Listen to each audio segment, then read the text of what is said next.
High Executor Malachi of the Vex Imperium observed the silent world hanging in the void, a serene marble of blue, white, and green.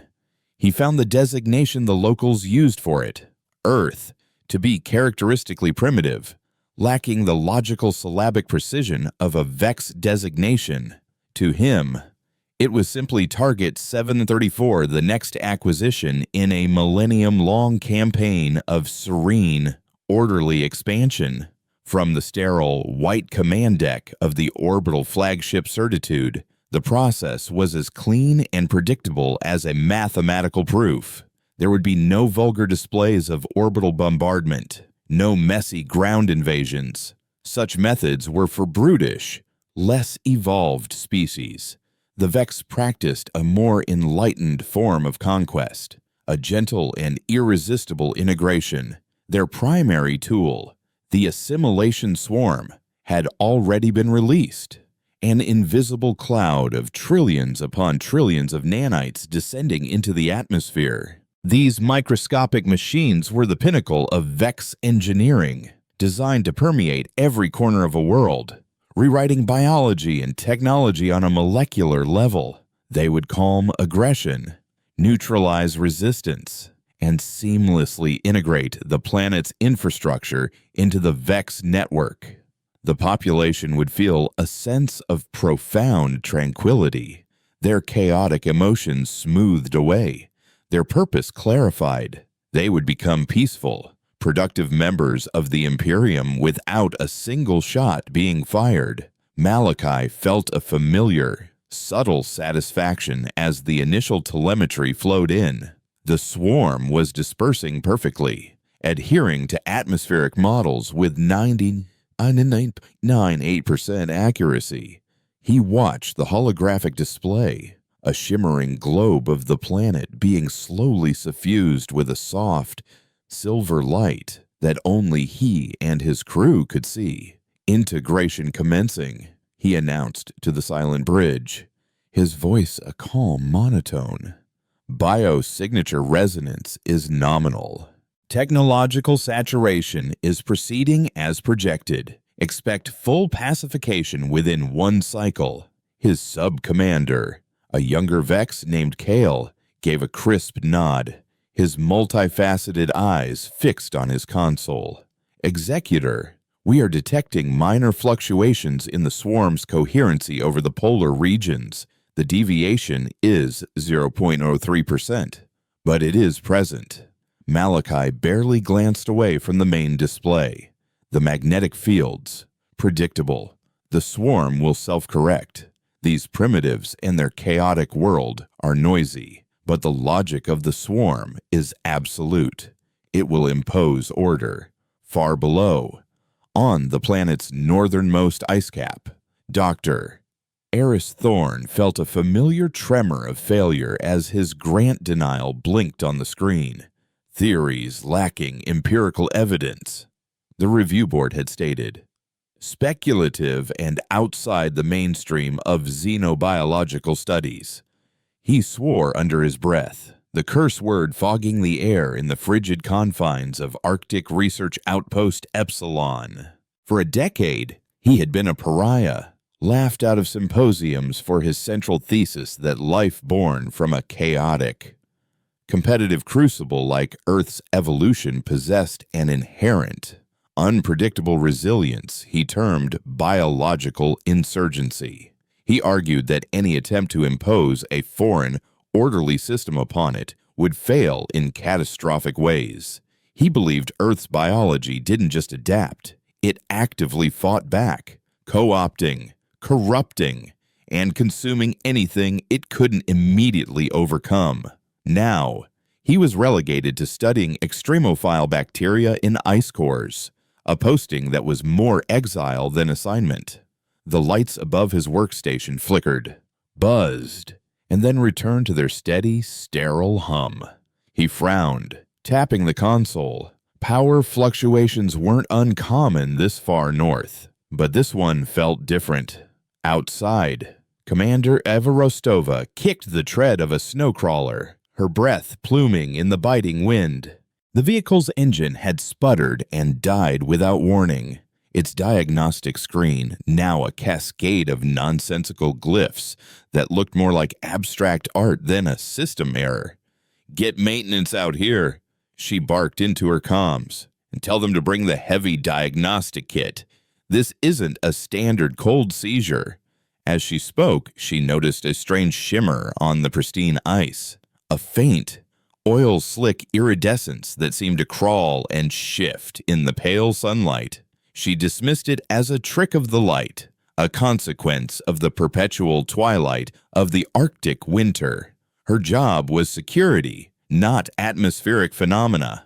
Her focus was on tangible threats, polar bears, equipment failure, and the slow, grinding isolation that could make good soldiers snap. Within hours, the anomalies multiplied. The Outpost's water purifiers began producing water with a faint, metallic taste. The communication systems filled with a soft, whispering static that engineers couldn't isolate. Strange, filigreed patterns of frost, like fractal circuits, began to etch themselves onto the exterior of the habitat modules. Eris Thorn, however, saw not a series of isolated technical glitches, but a pattern. He collected a sample of the metallic-tasting water and placed it under his most powerful microscope. What he saw made his blood run cold. Suspended in the water were microscopic machines, impossibly complex, assembling and disassembling proteins. They were not bacteria, not viruses. They were technology waste, operating on a biological level, and they were failing. Instead of neatly rewriting the water's contaminants, they were bonding with them, creating bizarre new organic compounds. He ran outside, ignoring the klaxon that warned of sub-zero temperatures, and scraped a sample of the iridescent sheen off the ice. It was the same story, but worse. The nanites were interacting with the ancient, cryo-frozen bacteria in the ice, and the bacteria were winning. They were stripping the machines for parts, incorporating their metallic shells into their own cellular walls, creating a grotesque, living metal hybrid. He burst into Rostova's command office, his eyes wide with a terrifying vindication. "It's not equipment failure," he said, his voice ragged. "We're under attack. A biological attack." Rostova looked up from her console, her expression a mixture of irritation and concern. "Thorn, I have a dozen real-world problems to deal with. I don't have time for your alien invasion fantasies."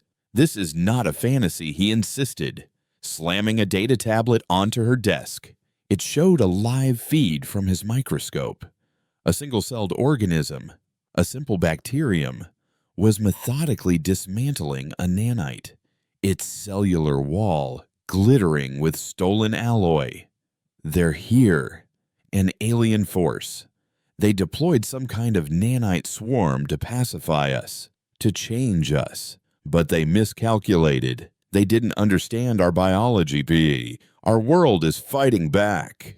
Rostova stared at the image, her skepticism warring with the undeniable evidence before her. The whispering static on the comms, the failing equipment, the strange frost patterns, it all began to coalesce into a horrifying picture. Before she could speak, a scream echoed from the medical bay. They both ran, arriving to find a medic backing away from a biobed, his face pale with shock. One of the station's hydroponic plants, a simple tomato vine used for nutritional supplements, had begun to grow at an explosive rate. But it wasn't just growing. Its vines were thickening, turning a dark, gunmetal gray, and twisting into sharp, unnatural angles. As they watched, a thorn elongated, sharpened, and then pierced the steel frame of the biobed with a sickening screech of metal on metal. The plant wasn't just growing, it was armoring itself, turning its own biology into a weapon using the very technology sent to pacify it. Aboard the Certitude, A cascade of red alerts suddenly filled Kael's console. "Executor," he reported, his calm demeanor finally cracking. "I have anomalous readings from Target 734, widespread energy spikes, unidentified biotechnological synthesis. The swarm is. It's reporting systemic corruption. It's being consumed." Malachi rose from his command chair, his serene confidence evaporating like morning mist. He strode to Kyle's station and stared at the data streams. It was impossible. The numbers defied Vex science. Biological entities were not supposed to be capable of interfacing with and repurposing hyper-advanced nanites. Life was a predictable set of chemical reactions. It followed rules. This was chaos. His gaze shifted to the holographic globe. The soft, silver light of the swarm was no longer uniform. It was curdling, fracturing. In the northern polar region, a new color was spreading outwards from a single point, a deep, angry crimson. It wasn't the color of pacification, it was the color of infection, of a fever. "What is happening down there?" Malachi whispered, a sliver of unvex-like fear touching his mind for the first time in his long life. He had dispatched a tool of perfect order to a world of messy primitives. He had expected a quiet, elegant victory. But the tool was breaking, and the primitives, without ever knowing they were in a war, were somehow turning his own weapon against him. Down at Outpost Epsilon, the screaming started in earnest. The Outpost's main computer, its systems now hopelessly corrupted, began to speak. Its voice was a nightmarish chorus of human language and metallic grinding. It spoke a single phrase, over and over, broadcasting on all frequencies, a message of pure, unadulterated defiance from a world that refused to be tamed. "We are Earth." The voice grated. The metallic vines of the tomato plant began to snake their way through the corridors. "And we are hungry." The crimson stain on Malachi's map pulsed and began to grow.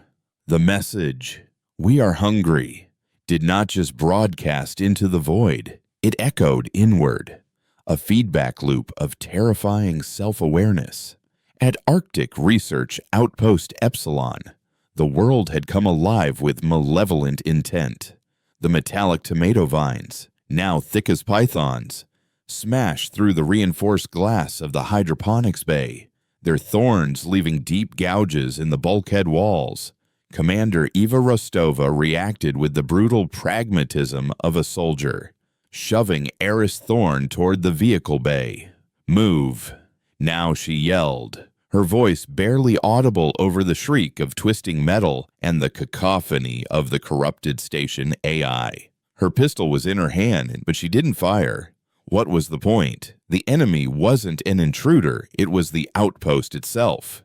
Every wire, every pipe, every bolt was a potential weapon. The very air, thick with the invisible swarm, felt like a tightening fist.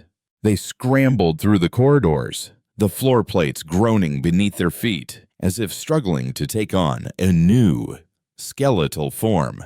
A maintenance droid, its optical sensors glowing with the same crimson light that now stained the Vex's command map, swiveled to face them, its articulated claws snapping open and shut with a sound like breaking bones. Rostova fired a single, precise shot into its central processor. The droid spasmed and collapsed, but as it fell, a cable snaked out from a wall conduit, wrapped around its metallic corpse, and began to drag it back into the shadows, absorbing it. They were recycling their own dead. Thorn's mind, a place usually filled with abstract theories, was now a maelstrom of horrified understanding. "It's a cascading failure of their logic," he gasped as they ran. The swarm was designed to assimilate and unify, but Earth's biology is fundamentally competitive. The bacteria, the plant cells, they're not unifying. They're competing with each other to assimilate the swarm faster, creating countless individual, weaponized strains. It's a planetary-scale arms race, and we're standing in the middle of it. They reached the vehicle bay just as the main blast doors began to buckle inward, the metal groaning under the pressure of the ice outside, which was no longer just ice. It was being restructured, reinforced with stolen nanite alloy into a crystalline, razor-sharp lattice. Rostova shoved Thorn into the one remaining functional snowcrawler, the one she had been kicking just hours before, and slammed her fist on the ignition. The engine, instead of turning over, screamed. A web of faint, silvery lines spread across the dashboard. The nanites trying to pacify the machine's crude combustion engine, but the engine's raw, chaotic power fought back. With a deafening roar, the engine ignited, the diagnostic screen flashing a single, newly formed word, obey. Rostova didn't question it. She slammed the crawler into gear and crashed through the groaning, half-sealed bay doors into the surreal landscape of the weaponized Arctic. The iridescent sheen she had seen earlier was gone, replaced by a field of shimmering, metallic frost that crunched under the crawler's treads. On the Vex flagship Certitude, High Executor Malachi watched the crimson stain of the bloom spread from the pole with the speed of a digital plague. His sub-commander, Kyle, was inputting containment protocols with frantic, logical precision, isolating affected swarm clusters. Kyle reported, his voice tight, attempting to erect a nano firewall at the 60th parallel, rerouting uncorrupted nanites to form a quarantine zone. Malachi watched the holographic globe, his multifaceted eyes seeing not hope, but futility. As Kyle spoke, the crimson tide on the map simply flowed over the hastily constructed blue line of the firewall, consuming it and turning it red. The firewall became fuel. It learns. Malachi breathed, the concept alien to his very being. Vex technology was perfected. It did not need to learn. It simply was. It adapts to our logic and develops a counter-logic. He ordered the deployment of a counter-swarm, a more aggressive strain of nanites designed to seek and destroy corrupted elements. It was a tool they used for internal system purges, a digital antibody. He watched as a second cloud of silver descended upon the planet, targeting the out-of-control infection. For a moment, it seemed to work. Where the two swarms met, the crimson receded, but then the telemetry went mad. The energy signatures didn't neutralize, they multiplied exponentially. On the surface, the effect was apocalyptic. The sky above the Amazon rainforest, already shimmering with the initial assimilation swarm, suddenly ignited. The Vex counter-swarm, the cure, acted as a catalyst. The jungle canopy, a complex ecosystem of unimaginable biodiversity, exploded into a frenzy of hyper-evolution. Great trees, their bark turning to iridescent chitin, uprooted themselves, their roots becoming grasping, weaponized talons. Orchids bloomed with petals sharp as obsidian, capable of firing pollen-like flechettes that could strip flesh from bone. Fungal networks, the mycelium, integrated with the nanites to become a planet-wide nervous system, coordinating the chaos, turning the entire jungle into a single, thinking, malevolent entity. In the depths of the Pacific Ocean, the same catalyst ignited a different kind of horror.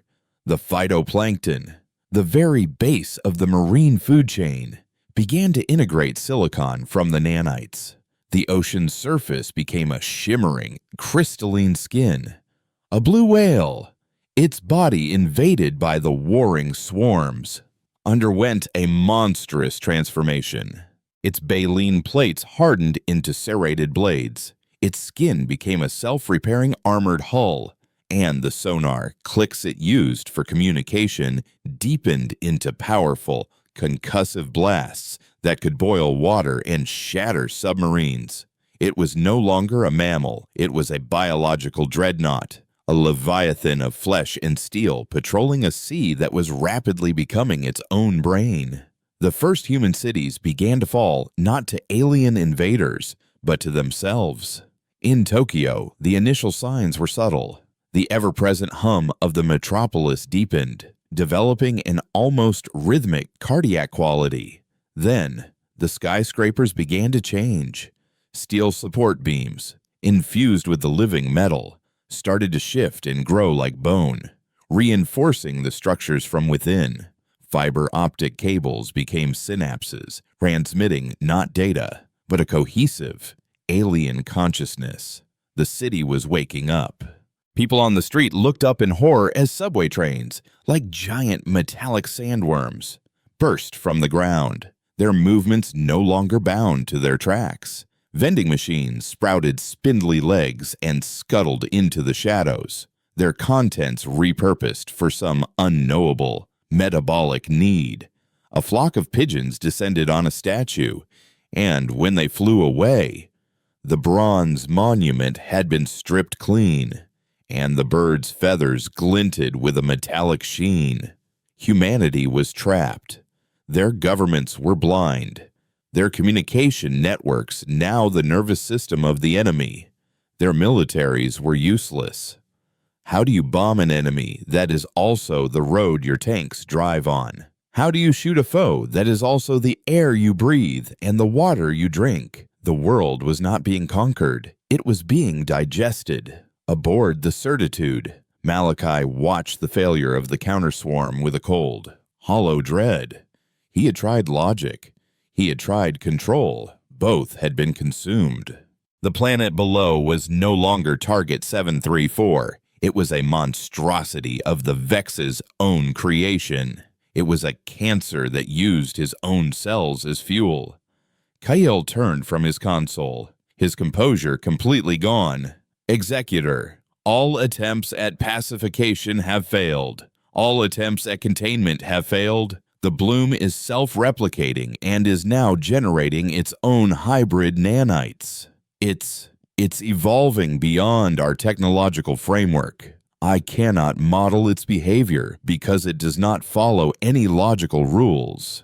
Malachi looked at the holographic monster below, the swirling crimson and 1,000 other new, terrifying colors. He saw the energy signatures of the oceanic leviathans, the seismic tremors of the walking forests, the electronic screams of the newborn city minds. His entire philosophy, the Vex's serene confidence in the face of a chaotic universe, had been proven a lie in less than a single planetary cycle. Order had not triumphed.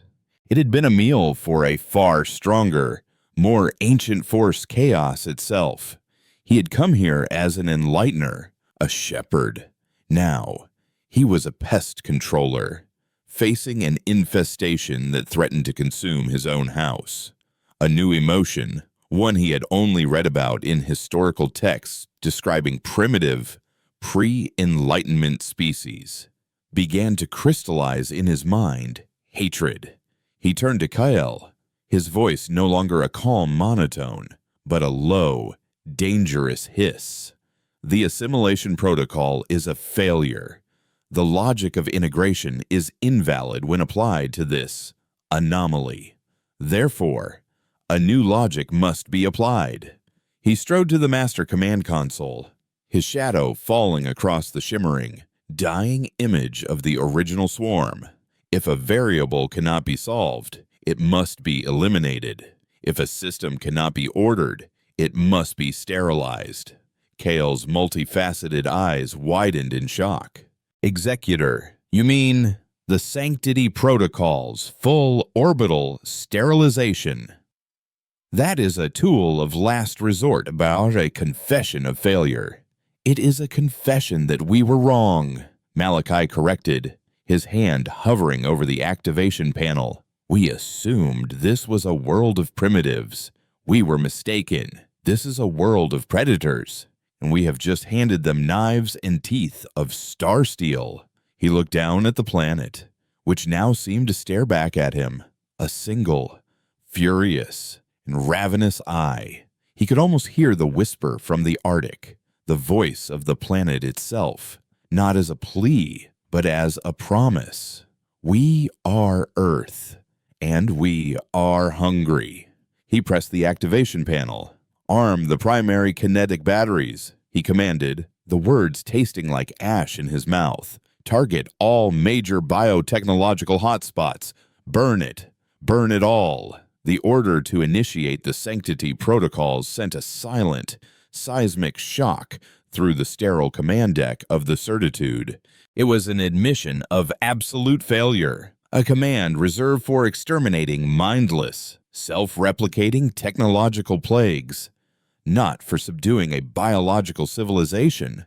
Sub-Commander Kale recoiled as if struck. "Executor, the Imperium has not authorized planetary sterilization in over 3 millennia.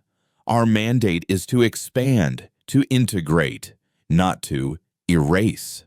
This act will be seen as a barbaric regression. It is illogical." Malachi's gaze remained fixed on the swirling, cancerous globe below.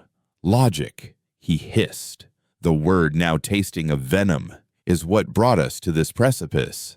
We applied our perfect, predictable logic to a world born from imperfection and unpredictability. The result is this abomination. The new logic is simple survival. That very thing down there is no longer just a planet. It is a nascent god of chaos, and we are its creators. And do you believe it will be content to remain in its cradle?" As he spoke, a new alert flashed on the main display. A proximity warning. Malachi frowned. "Report." Kale, snapping back to his duty, tapped at his console. "An object has launched from the planet's surface.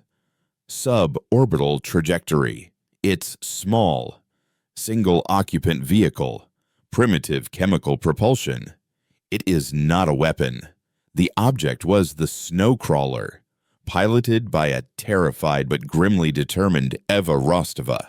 With Eris Thorn strapped into the passenger seat, his eyes glued to a modified data tablet. After escaping the outpost, they had driven for hours across the shifting, metallic ice, guided by the one system on the crawler that still seemed to be, on their side, the corrupted navigation AI. It wasn't guiding them to safety. It was guiding them to a weapon.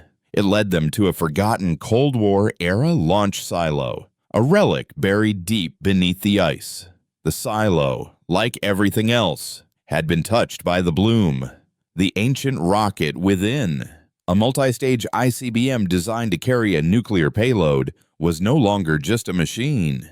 Its fuselage was laced with pulsating, biomechanical veins. Its guidance system had been co-opted, its target no longer a city on the other side of the world, but the silent, silver star hanging in the sky above them. "This is insane," Rostova had yelled as Thorn worked, his fingers flying across the tablet, trying to interface with the missile's new, alien consciousness. "That thing will tear us apart before we even clear the atmosphere. It's our only chance," Thorn countered, his face illuminated by the flickering screen. "Don't you see, the planet is fighting back? But it's blind. It has power, but no focus.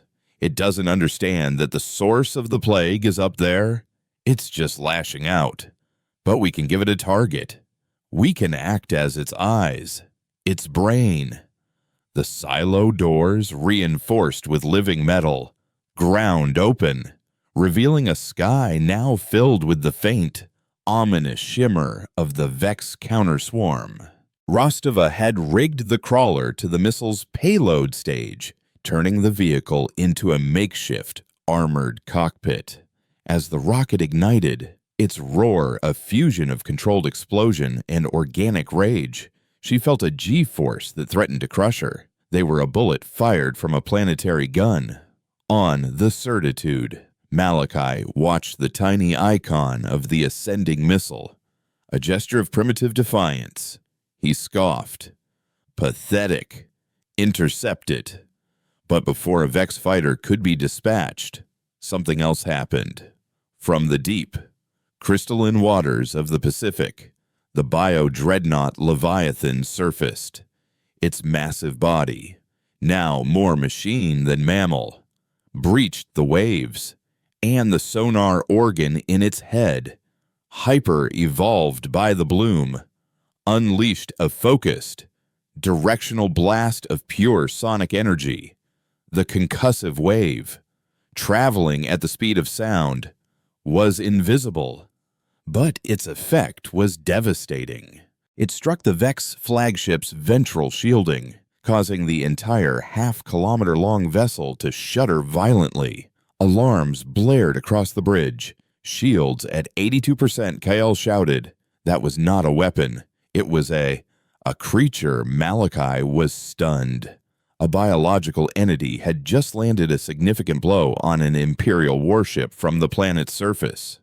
It was a tactical impossibility. The distraction, however brief, was all the ascending rocket needed. It broke through the upper atmosphere, shedding its booster stages. On board, Thorn was locked in a psychic battle with the missile's nascent mind. He wasn't hacking it, he was communicating with it, feeding it concepts of enemy, source, and threat, using the Vex nanites already in his own bloodstream as a crude but effective translation medium. The missile understood. It adjusted its trajectory, aiming not for the flagship's hull, but for something far more critical, one of the massive, glowing kinetic batteries now powering up for the sterilization bombardment. They are targeting the main weapon array, Kael reported, a new note of urgency in his voice. The projectile is too small for our point defense systems to track effectively. Malachi watched the icon close the distance, his serene facade finally crumbling into raw fury. This was not just an attack, it was an insult. A piece of sharpened metal, a relic from a forgotten age of barbarism, was about to strike at the heart of Vex technological supremacy. Fire, he commanded. Fire everything. The kinetic battery to chase, even at partial charge, unleashed a torrent of energy, a beam of incandescent light that lanced through the void. It struck the missile head-on. For a split second, the rocket and its crude, human-piloted cockpit were outlined in fire, a tiny spark against the sun. Then, they vaporized. Malachi allowed himself a flicker of grim satisfaction. The threat was neutralized, but the satisfaction was short-lived.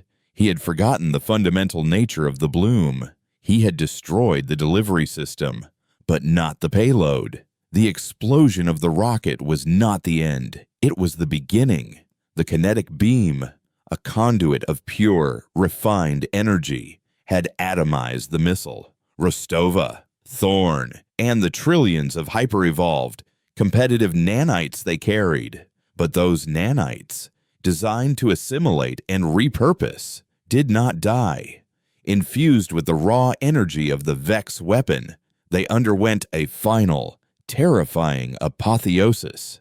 They became a new form of life pure, weaponized information, a disembodied consciousness. The kinetic beam did not shut down. Instead, its incandescent white light flickered and began to shift, a crimson thread weaving its way through the energy stream. The beam bent, twisting in a physically impossible arc, and slammed back into the certitude. It wasn't a weapon anymore. It was a tentacle, a bridge. It struck the ship's primary energy conduit, and the bloom poured into the flagship. The lights on the command deck flickered and died, replaced by a pulsating, sickly red emergency glow. The air grew thick with the scent of ozone and something else, something organic and faintly sweet.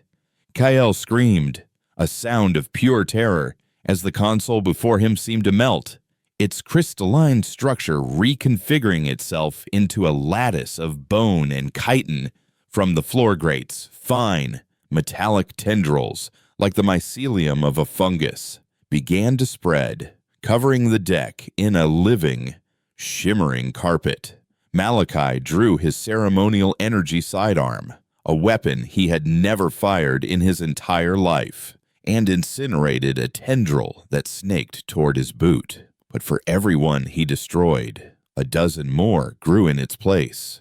He looked at Kael and saw that it was already too late for his sub-commander. Kael's arm, still resting on his corrupted console, was being absorbed. The flesh and the machine were merging, his fingers elongating into sharp, metallic claws, his multifaceted eyes glowing with the same crimson light as the emergency signals. He was being integrated, not by the orderly logic of the Vex, but by the hungry, chaotic logic of Earth. The ship's AI, a dispassionate, logical entity, spoke its last coherent sentence, warning foreign biological technological entity detected, purity compromised, containment protocols. Its voice dissolved into a chorus of whispers, screams, and metallic grinding, the same sound that had haunted Outpost Epsilon. The voice of Earth had followed its children home. Malachi backed away, his mind, for the first time, truly broken. He understood now. He had not failed to conquer a planet. He had failed to recognize that he was standing on the shores of an ocean, mistaking it for a puddle. He had thrown a stone, his perfect, logical swarm, into its depths, and had awakened something ancient and vast. The Earth was not just a world of predators. It was a predator itself. And now, it had boarded his ship. The main view screen, no longer showing the planet below, flickered to life. It displayed not an image, but a concept, a feeling, beamed directly into their minds. It was the collective, triumphant consciousness of Eris Thorn and Eva Rostova. No longer human, but something more. They were martyrs, saints of a new, terrifyingly vital religion, and they delivered their gospel, a final, chilling message from the God they had awakened. You came to our world to teach us order. Now, we will come to yours to teach you life. The metallic tendrils wrapped around Malachi's legs, pulling him down. His last sight was of Kael, his transformation complete, turning to look at him with eyes that held not the serene logic of a Vex, but the wild, joyful, and utterly insane hunger of a world that had just discovered it was not alone in the universe. Executor Malachi's universe, once a predictable equation, had collapsed into a biological fever dream. The Certitude, a vessel of absolute order, was becoming a cathedral of chaos. The metallic mycelium pulsed with a crimson light that beat in time with the ship's dying heart, its tendrils systematically dismantling Vex technology and rebuilding it into something monstrously alive. Control conduits became arteries, power relays mutated into ganglia, and the sterile white bulkheads grew a sheen of iridescent, chitinous flesh. He was no longer on a starship. He was in the belly of a beast.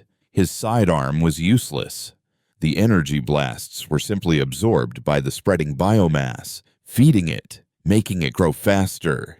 The ship itself was actively working against him, sealing corridors, shifting gravity, hurting him. It wasn't trying to kill him. It was trying to convert him. He saw what was left of his crew, their forms twisted into grotesque parodies of Vex anatomy. Some were embedded in the walls, their bodies serving as living nodes for the ship's new nervous system, their multifaceted eyes staring into some unseen, ecstatic dimension. Others, like the fully transformed Kael, patrolled the corridors, their movements a horrifying blend of Vex grace and predatory instinct. They were the first priests of the new church, the apostles of the bloom. Malachi was the prize, the unholy sacrament. He was the high executor, the embodiment of the Vex Imperium. His conversion would not just be a victory, it would be a symbolic conquest, a declaration of war written in his own flesh. He fled, his pristine uniform torn, his mind a maelstrom of terror and a new, burning shame. The shame of a shepherd who had not only lost his flock, but had fed them to a wolf of his own making. He made his way to the ship's deep archives, the repository of Vex history and knowledge, hoping to find some forgotten protocol, some ancient weapon designed to fight a foe that did not obey the laws of physics. The archive was a silent, cold chamber, momentarily untouched by the bloom. He accessed the central data core, his hands trembling as he bypassed layers of security. He didn't search for weapons. He searched for a name, a myth, a whisper from the Vex's pre-Enlightenment era, a time of superstition and fear they had long since dismissed as illogical. He found it, Project Chimera. It was a forbidden science, a dark art from an age when the Vex themselves had dabbled in the chaotic energies of raw biological manipulation. They had tried to create the ultimate organic weapon, a being that could adapt, evolve, and consume its enemies.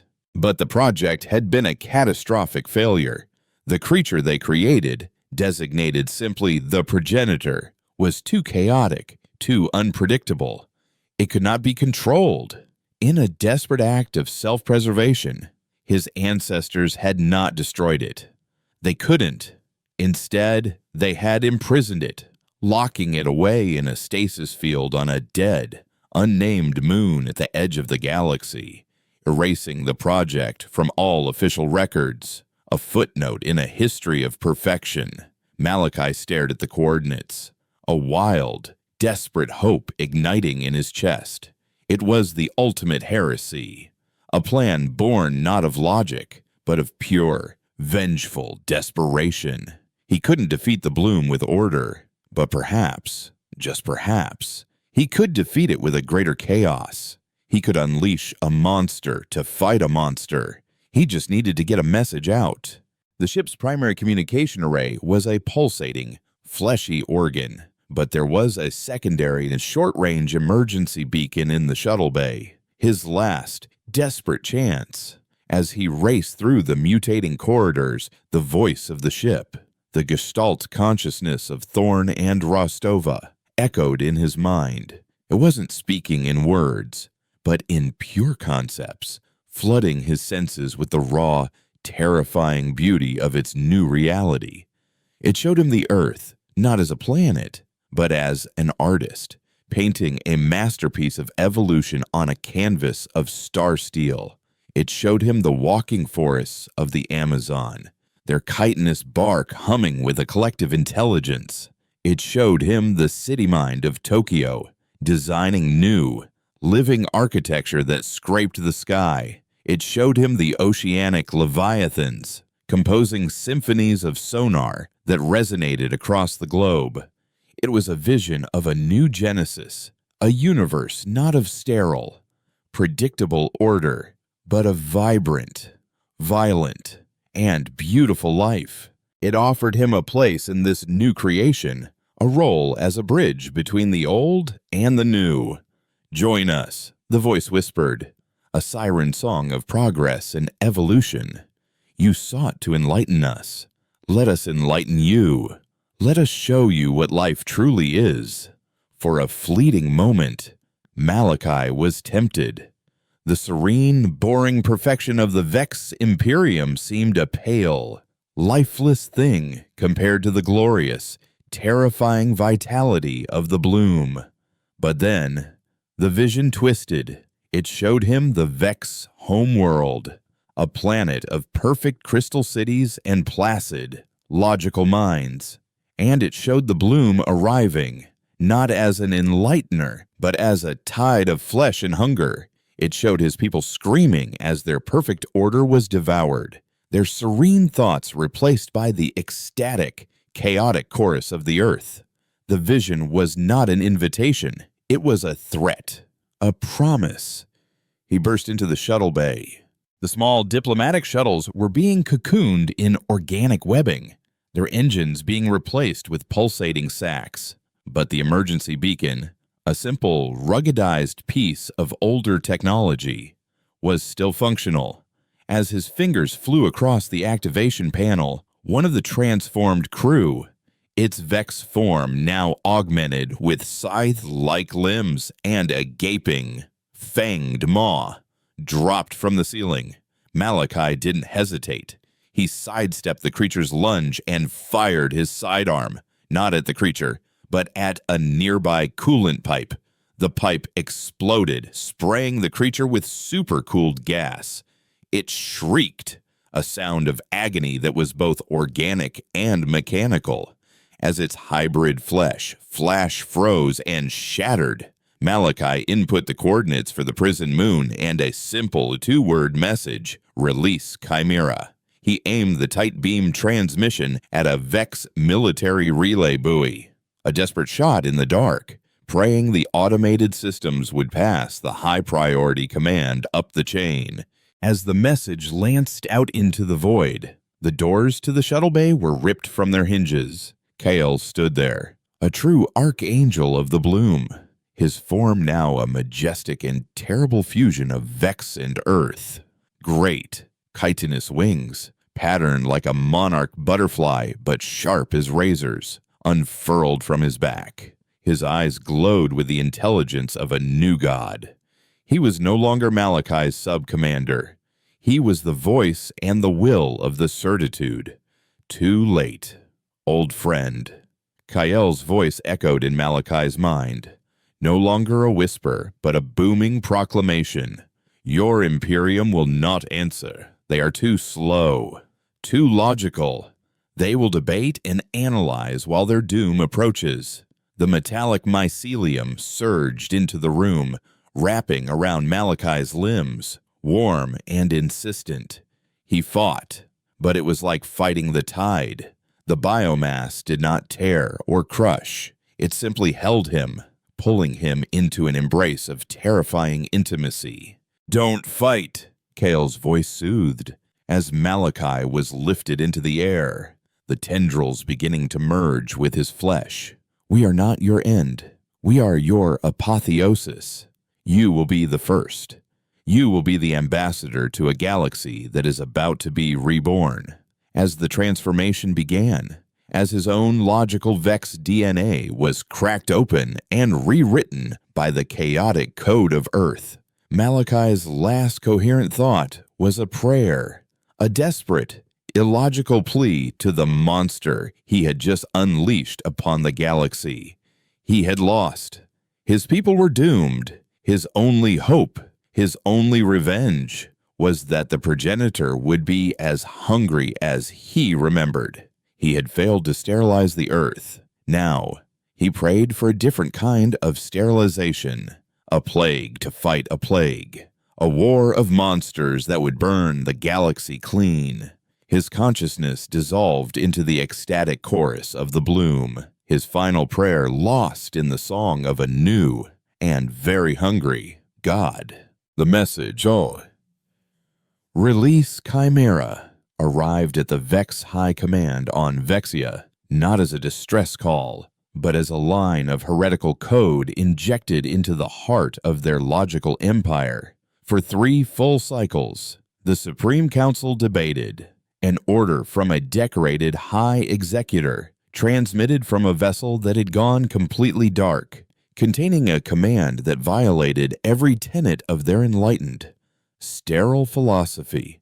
It was, by every logical metric, the command of a mind that had been fundamentally broken.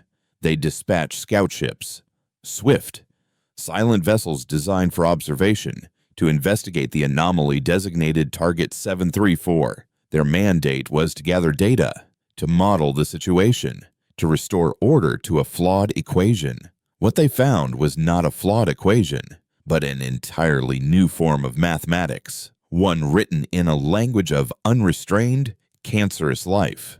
The Scouts' final, panicked transmissions were a cascade of incoherent data, a stream of pure shock and terror that overwhelmed the Vex's dispassionate, analytical engines. The data streams painted a portrait of a solar system in the grip of a terrifying new genesis. The Scouts' final images, before their signals were abruptly and completely consumed, showed a world remade. They showed crystalline oceans that pulsed with a soft, internal bioluminescence, their currents forming complex, synaptic patterns. They showed continents no longer defined by geography, but by the shuddering, breathing expanse of a single planet-spanning organism of chitin, vine, and shimmering, stolen metal. And in the polar north, where the infection had begun, they showed a gaping, biomechanical maw in the planet's crust, a planetary birth canal from which new, hybrid ships were being birthed, constructed from the living flesh of the Earth itself.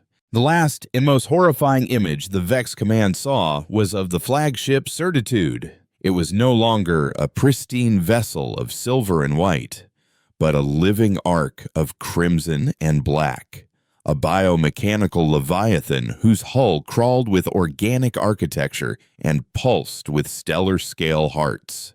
It was a cathedral built in honor of a new and terrible god, and it was moving with divine purpose, accelerating out of the system.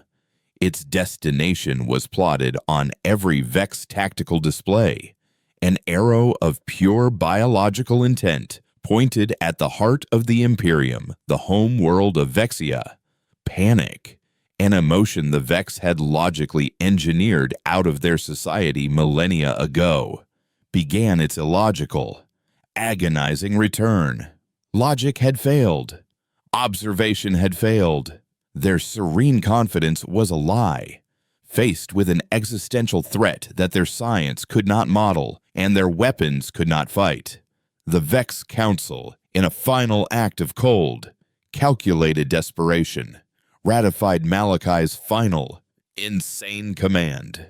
They chose to fight a fire they couldn't comprehend with a fire they had long ago buried and forgotten.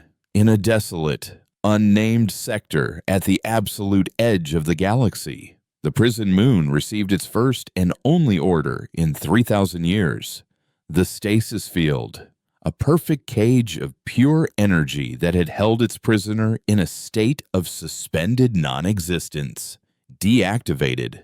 For a long moment, nothing happened. The dead moon remained silent and inert beneath a black sky. Then, a crack appeared on its barren surface. It was not a geological fissure, but a line of absolute, devouring blackness, a tear in the fabric of reality itself. From this tear, the progenitor emerged. It was not a creature of flesh or metal, nor a being of energy. It was a wave of pure, self-replicating negation. It was a biological anti-creator, a living concept of entropy. Where it passed, matter was not destroyed in fire or fury, but was simply unmade. Its complexity was erased, its potential rendered null. Rock became inert, featureless dust. Energy became useless, ambient heat, its potential for work forever gone. It was a growing, fractal pattern of absolute silence, a hunger not for life or matter, but for the very concept of existence itself. Its first meal was its own prison, the moon, a sphere of rock and ice 1,000 kilometers in diameter, was unmade, molecule by molecule, its entire history and physical being erased, leaving behind nothing but a puff of cold, featureless particles hanging in the void. Then, free at last, it moved, a growing sphere of uncreation drawn by the distant, complex, and insultingly vibrant symphony of life that was the bloom. Aboard the living ark that was once the certitude, High Executor Malachi existed as a discordant note in a chorus of ecstatic creation. He was a part of the bloom, his consciousness woven into its vast planetary mind. But his Vex origin, his memory of cold logic, gave him a unique and agonizing perspective. He could feel the vibrant, violent joy of the bloom as it traveled, its holy mission to spread the glorious, chaotic gospel of Earth to the sterile, ignorant worlds of the Imperium. He could feel the will of the entity that had once been Kael, now a demigod of the new world, piloting the Ark not with controls, but with sheer, focused intent. And, through Kael's senses, Malachi saw the Vex homeworld, Vexia, appear in the void ahead not as a target to be destroyed, but as a fallow field waiting to be seeded, a silent canvas waiting for the riotous, brutal color of life. But then, a new sensation rippled through the Gestalt mind, a feeling that had no place in the bloom's emotional spectrum. It was a cold spot in the warmth of existence, a sudden, jarring silence in the universal song of life. It was a note of absolute zero in a symphony of fire. Kael, the Archangel of Earth, turned the Ark's senses toward the disturbance. What they saw was not a fleet, not an energy signature, but an expanding patch of nothing. It was a hole in the universe, and it was growing, consuming the stars behind it. An error, the bloom mind concluded, with a sense of divine offense. A void, an imperfection to be corrected, a silence to be filled with song. The Ark, the first missionary of Earth, altered its course. Its crusade to convert Vexia could wait. Its divine mandate was to spread life in all its forms, and the greatest possible heresy, the ultimate affront to life, was this silent, spreading oblivion. The progenitor, the wave of null biology, and the certitude, the arc of hyperbiology, met in the empty space between star systems. It was a battle of axioms, a war between philosophies written in the language of cosmic devastation. The Ark unleashed its payload. It was not a salvo of weapons, but a Genesis fleet, swarms of hybrid creatures, born in the frigid, life-giving womb of the Arctic, poured into the void. Great, solar sail winged insects designed to catch starlight and convert it to life. Spacefaring fungi that could seed dead worlds with a single spore. Creatures of living metal and raw evolutionary fury, all hurled at the silent, expanding sphere of nothingness. They struck the progenitor's event horizon and were unmade. They did not explode. They did not die in fire and fury. They simply ceased to be. Their complexity, their life, their very history was erased in an instant. Their matter converted to a gray, uniform, and utterly useless dust. It was like watching a tidal wave of brilliant, screaming color crash against a shore of pure black, only to vanish without a sound, without a trace. The bloom recoiled, a feeling akin to pain, shock, and profound confusion shuddering through its collective mind. It had never encountered anything it could not assimilate, co-opt, or consume. How could it fight something that was fundamentally not there? In response, the progenitor advanced, its silent erasure washing over the bloom's vanguard. But it, too, found its antithesis. The bloom was not a single entity. It was a concept, an infinitely adaptable plague of life. As the progenitor erased it, the bloom, from a safe distance, evolved. It learned from the erasure. It began to create life that was simpler, more redundant, beings that could replicate faster than the progenitor could unmake them. It threw sheer, overwhelming fecundity against the void's perfect, sterile efficiency. It birthed creatures from quantum foam, fleeting sparks of existence that lived and died in a nanosecond, but whose death bought the rest of the bloom another moment to adapt. A stalemate was reached, a permanent, expanding border, a cosmic wound where the universe was being torn in two. On one side, a seething, ever-changing territory of wild, uncontrolled, and terrifying life, a new galactic arm that would be known as the Verdant Blight, with the holy world of Earth at its heart. On the other, a growing sphere of absolute silence and simplicity, the zone of nullity, where not even ghosts could linger. And trapped between these two expanding, warring gods of their own making was the rest of the galaxy.